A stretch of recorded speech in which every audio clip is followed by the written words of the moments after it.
We're going to start off with this image here. Let me go into slideshow since there's not a lot of work I did in 1999. This is Maestro Drake speaking, of course.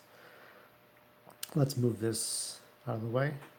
So you're looking at Ashcan mud, and I don't have Electrode or Sparks. Here we have Wonder Woman.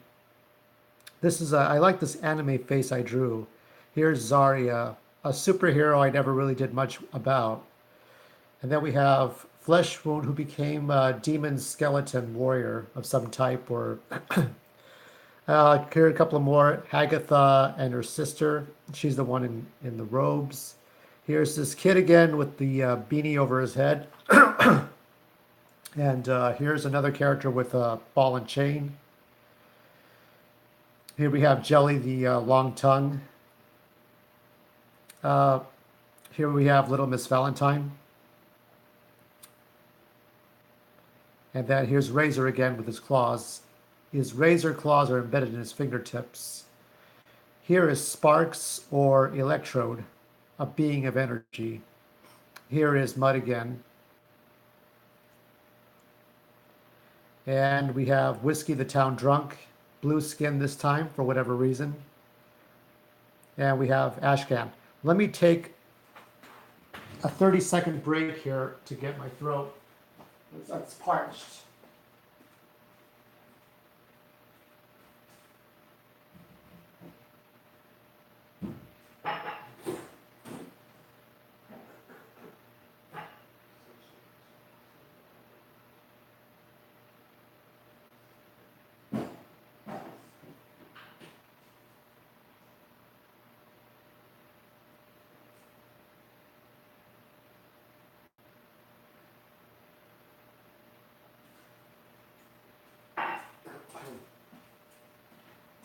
There was no way I was going to speak to you on a scratchy throat.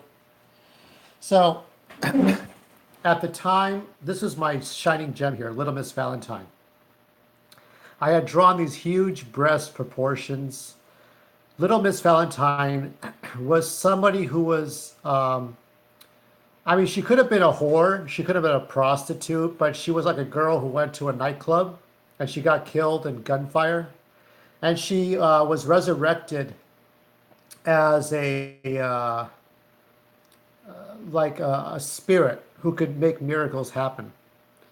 And she just had she would have the big hair, like this hair here is like what, 2 feet wide, and it goes down to her butt. I mean, we as men, we love women with these really exaggerated long hair. Here you have Flesh Wound. This is the last time this is the next to last time I drew them. And these two characters were the last time I drew them. When I did the Circus Freaks back in 97, I was trying to build a comic book world. And it was about these three people, three Latinos. You had Ashley, the sexy chola Latina, tall, like a sexy, cute basketball female player, okay? And then you had Eric, who was the fat nerd, who was into comic books and science. And you had Moses, who was a sleazy, kind of mentally retarded fat guy. And you put them together. You put three people who have nothing to do with each other together. You try to take high school people, right?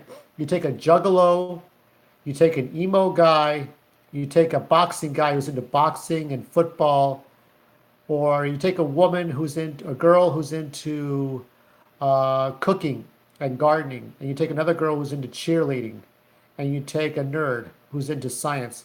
You try to take three high school cliques, groups of people, and put them together. And then Dr. Oro changes them into creatures. And then 75 years later, there are these exaggerations of themselves.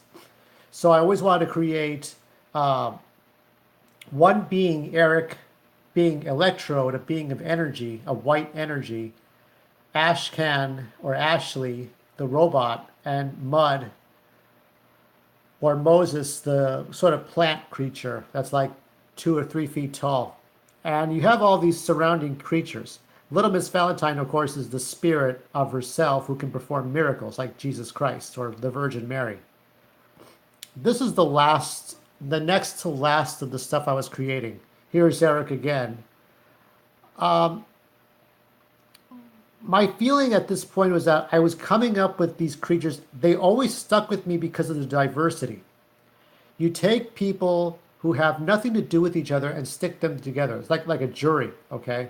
So if you have one woman, one old lady who lives in Pasadena, white lady, you take a young Latina in East LA, and then you take a guy who's black, but he's in the circus, Universal Circus. I think Universal Circus is still around, okay? You take different people and you put them together. But you don't want to just force them to be together. That's sort of, Disney kind of does that. Disney forces diversity together. You got to give a founding reason. And it can't be that they're friends right away. They have to work towards friendship. In the one movie, Big Hero 6, the Pixar Disney movie, you have a diversity of characters, but everybody's like, oh, we got to do this. No, we got to stick together. We got to work here. We got to work together. Everybody like gets involved in everybody else's business really quick, kind of like a sitcom, because they have to give the actors something to do. But that's not real life. Real life is maybe people get together, maybe people don't. These three characters, Mud, Electrode, and Ashcan, the robot that you see in the thumbnail, those three characters would never get together unless something brought them together, and now they're forced to deal with each other. Here is Mud, if you saw him already, as a spider. I had to change him around a bit.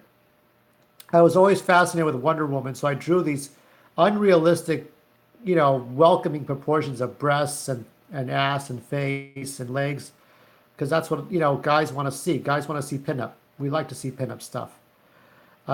There's not a whole lot to say here. Probably just going to spend 10 minutes, these last 3 minutes right now, talking about what I'm trying to do. The next year is more challenging because I come up with characters that are based on something else. You have to remember that the Circus Freaks were based on the Skeleton Warriors. So the Skeleton Warriors, if you remember that Saturday morning cartoon, had Dr. Cyborg, Shriek, and whatever that dumb guy was, the one that, the oaf, I forget, dog? I don't remember. But they were three people. They were under Baron Dark, right? They had nothing in common. They were three distinct people that if they weren't together under Baron Dark, they would be doing, you would have the oaf character be just a dumb guy sponging off of people, probably pickpocketing, right? And you'd have Shriek seducing men, and you'd have Dr. Cyborg in his lab. So you'd have three distinct people. So that's where I got the Circus Freaks from. And I still use them today. I would say that Skullcap, the first character I showed in 1995 and 96, is the only casualty. I mean, he might pop up later on in my stories as a Where's Waldo kind of thing, as an Easter egg, but not as a main thing. Just to honor the work I've done over the last 23 years. So yeah, I miss these characters, but I didn't have a place for them in my new writing. So Jelly's gone. The guy with I forgot what the guy's name was, the one with the ball and chain on his arm. He doesn't have an arm anymore. Little Miss Valentine isn't there anymore. Has been replaced. Razor's been replaced. He's gone. This character is still around in one form or another. He's still around in one form or another. It's about these stories of these three characters. Not this one. Not this one. He's gone. But and this one. So the three characters that we deal with, this one, Mud, of course, there's Mud in a different form, and Electro or Sparks. Those are the three ones that I deal with. I know I'm rambling on. I don't make any sense, but all this stuff that I'm doing is leading to something. So if you're patient with me, if you're really patient, you're going to see 2000 be a whole different animal, because that's where the work is really going to shine. I had to look at myself as a character. I had to look at people I met in college. This at the time that I was doing this, I was starting or finishing. I was finishing 2-year college and going on to 4-year college, going for my bachelor's degree. So I met all kinds of strange people. So we'll find out what happens. Be kind, be cruel, but be yourselves.